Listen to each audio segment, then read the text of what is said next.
Thank you, Mr. Speaker. I'm grateful to the Honourable Lady, and I agree with much of what she says. She asks some good questions, which I'll try and answer. She asks about the resource of the regulator, and it is important that we have a regulator that's properly resourced. I said that it was our intention to ensure that the industry pays for that regulator. That, of course, is what one would normally expect. As to whether or not that is predominantly through a levy or predominantly through fine income, it is a question we've asked for views on in the course of this white paper, and we hope to hear what people have to say. I'm open to persuasion either way. It may be that a combination of the two is the best way to proceed, but the weight of payment must obviously be with the industry itself. She also asked about whether or not it will be able to have the weight of law behind it. It will.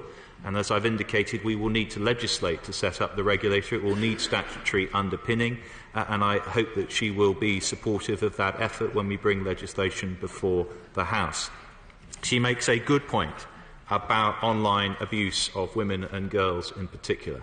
One of the reasons that I am so keen to see this process continue is that if we do not give the citizens of this country the opportunity to speak up online, to participate in the debate on what is now one of the central forums for debate, then we will lose a huge number of powerful voices in the course of making our country a better place.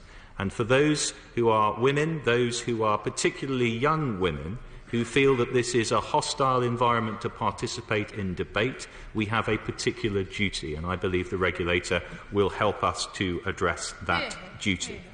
She mentions codes of practice. She may yet not have seen that the social media code of practice is published alongside this white paper, so that document is now available, and I hope that online companies will start to take clear account of it. And in relation to the work that the Home Office will now do, that will specifically be in relation to both child sexual abuse and the promotion of terrorism, on which we believe, because of the seriousness of the harms, it's appropriate for the Home Secretary to have an input into the design of codes of practice. Finally, in relation to working with the Scottish Government, she has my assurance that we will continue to do that. I've had a very productive conversation already with her colleague in the Scottish Government, Kate Forbes, and we will seek to take forward that cooperation as we develop these proposals.